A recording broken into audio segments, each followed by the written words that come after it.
mission, made my decision to test my limit. Okay, so welcome back to my channel. Today I will be doing a little story time on how I got cheated on and he broke up with me after I found out that he's cheated on me. Can you imagine? But anyway, let's get into it. Okay, so I think I must have been like this is like way back in the day, back in 2000 and what year was that? 2012. I remember because I think I just turned 18 that year. So what happened was between the age of 6, because I think most of my friends started dating when they were like 16, right? So by the time we got to like sixth form, like college days, most people have been with their bae for like 3 years. Bear in mind, I was like single, and at the time I didn't feel the need to rush anyway. So I was mad picky on the guy that I would want to be with. So like anytime a man came to me and he was trying to move too fast, trying to talk about certain topics that I felt like were just irrelevant for that age, I would like straight cut the man off. Like if I feel like you're moving too fast, or me and you, or if I feel like you don't have any goals, if I feel like, you know, you just got no ambitions, I would literally just cut the man off, right? So now I think I had like 2 of my friends. By then I was literally just about to go to uni. So I had 2 of my friends, my 2 best friends, both had been with their boos like 3 years. So basically since they were 15 up until that point, they were with their baes. And me, I didn't even have a man. Like I wasn't even talking to anyone. I didn't have nothing serious. I was so picky. And my friends always used to say, why are you so picky? You're going to be single forever. You know, sometimes when I think about it now, yeah, I feel like when you're 18, you're a baby. Like, don't even let anyone rush you into dating. And I feel like at that time, none of the guys I was meeting were Mr. Right, or they had any sort of ambitions. And obviously at 18, I kind of knew where I wanted to go. I wanted to go to uni.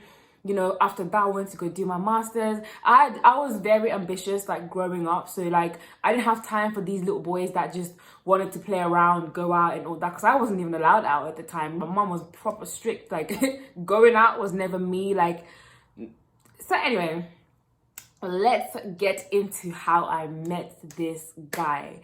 So, this guy was a friend of my cousin. And this cousin, like, the way we're cousins is like distant cousins, where his cousin married my cousin. So it's like we're family now. You know, you get one of those, like we're family, but we're not like close relative. Like he's not like a close relative. So this guy, this cousin of mine, he had a best friend, and his best friend like had been on my case for years, right? When I tell you, like, this guy had liked me since I was like, I think I was like 15 or something. So this man had been patient for 2 years. Those were the Skype days, right? So I had his friend on Skype, and his friend would call and call and call for like 2-3 years. This man used to just call my Skype, and sometimes I would pick up if I'm online. I would pick up and then be like, oh, I'm busy, I'll call you later. You know the swerve. So this guy was on my case for 3 years. On my birthdays, he always wished me happy birthday. Anytime I'm on Skype online, he would call me. Sometimes I even blank. Sometimes he'd message and I blank. Like, you know, like I just didn't have time for that type of crap, right? But when I got to 18 and, you know, I was feeling kind of like the pressure, because I was thinking, yo, why am I single? Because all my friends basically had boyfriends. And I'm like, I'm the only one that doesn't have one. So I was like, you know what, Charlene, maybe you should put your guard down. It's not that deep. Just give someone a chance, for God's sake. So I met this boy again at my friend's birthday party, right? And he came with my cousin because his cousin had a crush. My cousin had a crush on one of my best friends. So she had her birthday. Her birthday is a week apart from mine. So it was her birthday. She's having a party, and this man's come through with his friend. And I remember he'd started uni them days. So when he was trying to move to me before that, he was not at uni. He was still like because I think he's only a year older than me or something like that. So this time he'd started uni. So this man was looking hench, you know. He was looking hench. He was looking cute. And he was looking clean, ear pierced. Like, you know, I was like, oh, okay. Like, listen, this guy was looking nice, yeah.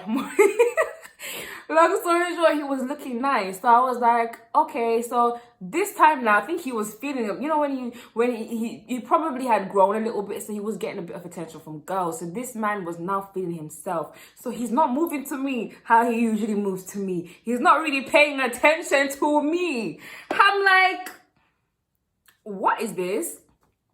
So anyway, so I tried to act bougie. Obviously, I'm like, I'm not gonna be too bougie. Let me say hi to him, just so in case he's not noticed me. So I say hi to him. He's acting bougie, like he's not trying to, you know, act like he see me, you know. So I'm like, okay. So anyway, I go home because I'm thinking, oh, maybe he's over me. Let me allow it. Next week was my birthday. Man put me up like, happy birthday. I'm like, okay. So now I'm replying, you know, okay. You know, I'm replying. Then he's like, oh, let me take you out. What? I'm like, okay, cool. You know, I let my guard down now.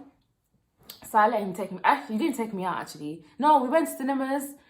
Like, basically, between that summertime, we were just seeing each other. And I thought, oh, you know, he's cool. Like, I can legit be with this guy.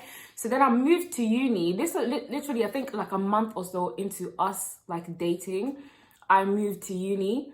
And when I moved to uni, I went to Hertfordshire. This guy used to go to Coventry University.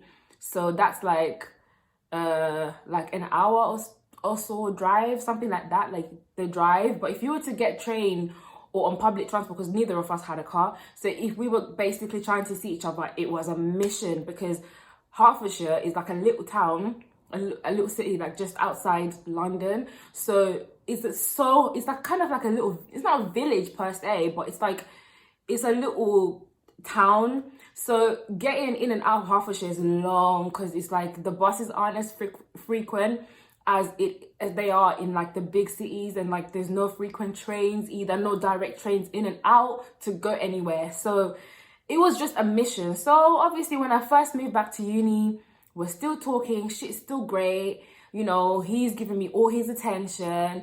And then obviously it came for time to him to come see me at uni, and he'd always like make excuses. First he was like, oh yeah, I'm coming to see you, and then nothing. Like he would say I'm coming on the day, like he would say, obviously weekends work because we're both at uni, so he said, oh, I'm coming, like say on a Friday or Saturday. So that whole day, like Saturday morning, because he said I'll come Saturday around 3-4, yeah, and I'm like, okay, cool. That whole day I would spend the whole day cleaning. Like when I tell you, I mean I'm not dirty, but I'm not like OCD clean. So I'm the type of person that's over the top, because I know what I'm like when I go to people's house. I am looking, girl, if I see shit out of place. But I'm African. So if I come to your house, not that I'm gonna talk here, but I just see things, you know. So when he was coming, I would literally take everything out of my wardrobe, like fold everything, like you know how they fold things in shops, like proper, like I would fold everything one by one. Like socks would be in order, everything would be in order. I would spend imagine I had just had a bedroom. I had a bedroom, that's all I had, and I would spend all day cleaning that bedroom, squeaky clean. If he said he's coming at 3, I would then call him around 2 and be like, oh, so, you know, where you at? Like, what you doing? He'd be like, oh, yeah, I'm just getting ready. I'm about to go catch my train now. This, and that. And I would believe him, right? And then, so around 4, 5, then I'll see, 5 is here. He's not here. He said he'd be here around 3, 4, right? Then I would call him. Phone would start ringing. And then eventually, nothing. Then the phone would be off, and then he wouldn't actually reach out till the following day. Then he would call you and be like, oh, you quit. Not even in the morning, not even first thing in the morning. He'll call you around like 1 or 2 o'clock in the afternoon the next day. Almost 24 hours after. He then call you and be like, oh, you know, I was meant to borrow my friend's car and my friend flopped me, and I was so pissed that I went to sleep, you know, I slept. Obviously, you know when you're in love, that was like my first love, yeah. I would be like, oh, at first I was believing it because I'm like, oh, that's mad, your friend, this and that, you know. Happened the second time he said, yeah, I'm coming. I spent all day sitting. No one came. Call me again the next day. Oh, I'm sorry. You know, I don't like public transport. So this and that. And I was like, okay. Then it got to a point where, like, you know, it happened like 4 or 5 times. Don't ask me why I gave this man so many chances. But obviously, like, this was my first, like, boyfriend. So, like, I didn't know how these things go. I didn't know that men take the piss. So now, 4 or 5 times this has happened now where he said he's coming and he doesn't show up. And then my friends then started to say, so, how do you think this long distance relationship is going? I'm like, it's all right. Because I was so oblivious. So my friends were basically just asking questions, just tried to get me to kind of come to that conclusion that this is not going to work. So now, eventually, I think this was now Christmas. Imagine from the time I went to uni, September, till Christmas, I had not seen this guy. So Coventry is on my way back to Birmingham from Hertfordshire. It's just one stop before Birmingham. So on my way there, because I was coming to that conclusion. Sometimes I wouldn't even be able to get a hold of this guy. Yeah, sometimes, like on a normal day, I would try to call him all day. He would never pick up. He would only call me in the middle of the night, like say after midnight. That's when he'd call me and be like, oh, I was at uni all day, I'm so tired. And then eventually at some point on his journey home, the phone would cut off and he wouldn't charge it, and I would try to call him all night and he wouldn't pick up, and then I wouldn't hear it from him again. Basically, when I think about it now as an adult, I'm like, yo, he was getting played, sis. So anyway, let's move on. So I would try, first of all, he wouldn't come to see me. He would always make up excuses, and I would spend all day sitting there. I'd have bought food, everything, waiting for this man to come, and he would not come. Then he would just not call me. I wouldn't get hold of him, and he would call me every day around 1 or 2 o'clock at night. And I would then speak to him for like maybe 20, 30 minutes. Then his phone would die, and then he would get home and not answer the phone. So I think this was like around like Christmas time. So I'm thinking, on my way home, let me give him one more chance. I'll stop by and we'll talk and, you know, try sort things out. So catch my train now. Big ass suitcase. Like I'm a girl. So, you know, when going home, I had my big suitcase going back home. So I got my big suitcase, get to Coventry, you know, get my little taxi, get there now. You know, he was a different guy. When I got there, he was nice, man. He was cool. Like, you know, he had an assignment due the next day, so he was just, you know, cool. That night when I got there, yeah, my cousin, who's his best friend, had told me, oh, this guy is so obsessed with you. You know, like, you know, on his laptop, I was on his laptop, it's so embarrassing. He's got so many pictures of you. I was like, okay. So when I got there, I remember he must have been getting me drinks or getting me food in the kitchen, and his phone kept buzzing. So obviously I stand up and I'm like, just trying to see who's messaging him, right? And I see this girl called Tasha on the phone. So I'm like, so obviously I'm looking at the message, and you know iPhone gives you a little snippet of like the message. So I'm leaning over, and I see it says Tasha, and it says it's addictive. So I'm like, okay. He comes in, and I'm like, oh, so who's Tasha? He's like, oh, she's just my friend. Da, da, da, da, da. I'm like, oh, okay. She said something's addictive. What's addictive? He's like, oh, you reading my phone now. Da, da, da, da, da, da. This and that. He's like, she's my friend. I can't remember what he told me. He told me some next line, which I kind of, in my head at that point, I'm like, something is off. But I was like, okay, cool. Gave him the benefit of the doubt because I wasn't a crazy bitch back then. So I am now. So anyway, so I'm like, okay, I allow him. We chill, sleep. The next day, we went to go to town. I wake up in the morning. He's gone to shower now. And while he's showering, I remember what my cousin said about there being pictures of me on his laptop. So I'm like, cool. I go on the laptop to see what, you know, which of my selfies he's got on his laptop. I go on the pictures. There are no pictures. There's just one picture. One picture. Hey! And the picture ain't even mine. It was a girl called Tasha. Tasha, it's a selfie of this girl that's not me. So I'm like, oh hell no. That's when I was like, okay, he's taking the effing piss. I was like, he's taking the mick. Like now he's crossing the line. So obviously he did come out from the shower. I'm like, so who is Tasha? He's like, I told you she's my friend. And I'm like, so you keep pictures of all your friends on your laptop? Oh, why are you going through my stuff? He started going off. He went off from the time. We went back and forth. We started arguing from the time that he got ready. We walked all the way to town, which was like a 15-minute walk. Walked all the way to town, arguing, bear in mind, arguing. Obviously, we weren't like screaming in the street or anything, but we were walking and talking and we were just going back and forth. Got to town. When we got to town, he calls my cousin. And then my cousin comes on the phone and he's like, so what's going on? I heard that you lot are arguing over Tasha, this and that. Oh, she's just some girl that, you know, that he knows. They're just friends. She's just some fat girl from next town that he told me. It's not even that deep. I'm like, okay, cool.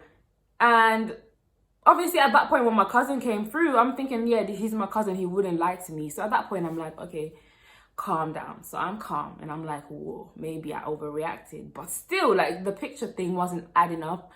So at that point, I'm kind of hurt. I'm a bit confused. But at the same time, I'm just like, how come he didn't even have one picture of me. He just had that one picture on his laptop and it was of that girl.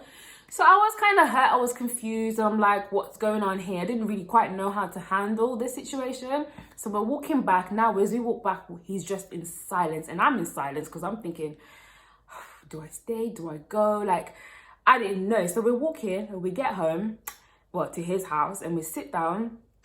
He's not talking. He didn't even say a single word. Man didn't bust a word when we got inside. And he's just sitting there. I tried to, ride it out and be quiet because obviously I was meant to be leaving the next day. And the next thing, I'm seeing him on his phone. He calls somebody and next thing, he's like, oh, hi, Tasha, you know what? My girl's here, She thinks that me and you are doing a thing. She's tripping. And then he puts her on loudspeaker. And then she's like, oh, hi, honey. Oh no, me and him are just friends. Like, oh, it's not even like that. Don't worry, me and him are just friends. I was like, okay, but I was pissed because I'm like, why are you calling? I'm never the type of person that wants to call third parties into the conversation if we're arguing. So he's called her in and I'm like at that point, I'm like, do you know what I'm saying? So he's hung up now. And then I'm like, I'm just confused. The whole thing is just mad to me. Then next thing he's calling somebody, giving the address. And then like 5 minutes later, obviously, I'm like, yo, like, what's going on? Like, can you speak to me? Like, what? Why are you so quiet? Like, what's going on? And then eventually he goes, I don't think it's going to work. You don't trust me. If we don't have trust, then what do we have? I don't think this is going to work. It's too much. And then he gets up, grabs my suitcase, takes it downstairs, and then he comes back. He's like, your taxi's here. He said, your taxi's here. I'm like, wow, this man, when he broke up with me, because of what I found out, yeah, he breaks up with me, first of all, about some trust. Then you have the audacity to call me a taxi. You don't even tell me, you know what, I think you should go. You just call a taxi and escort me out. I was hurt, guys. When I tell you that was my first heartbreak, yeah. I got in the taxi because I was so confused, guys. I was so confused. I was just a little, I don't know who I was. I don't know what, guys, I was hurt. Like, I was so hurt. I got in the taxi and I bawled. When I say you, I cried. I was crying, like, and then on top of that, he offers, like, oh, do you want me to pay for your taxi? I was like, F off, man. I'll pay for my own taxi. The heck? I was crying, yeah. I got home, like, and you imagine, when you're not even meant to be dating like that. My mom would have been like, if I came home and I said my heart is broken, she'd be like, are you dumb? Who told you to date, like, at that age? So I had to go home, yeah, guys. I had to wipe my tears, and, like, every day was so hard because I had to pretend like I I wasn't feeling hurt. I had to act like I was fine, and I was just crying. Guys, every night I would cry in my room. I would go for long walks in the evening just so I can cry and come back and nobody could ask me. Guys, this man. Anyway, a couple years later, this man tried to come back in my life, but I was like, please, bro, like, get lost. But anyways, that's a story for part 2, when this man tries to come back and try to turn me into his side chick, because this man only went and cuffed the girl that was his friend. But that's a story for another day. Hope you guys enjoyed the story. Like, you know, men are ruthless out there. Young girls, if you're 18 and below, please do not get played. Like, you have so much time. Dating should not be the top of your thing right now. You should be doing you. Live your best life. Travel. Be with your friends. You know, live your life. Just, you know, when you get to like 23 plus, then you can think about something serious. But right now,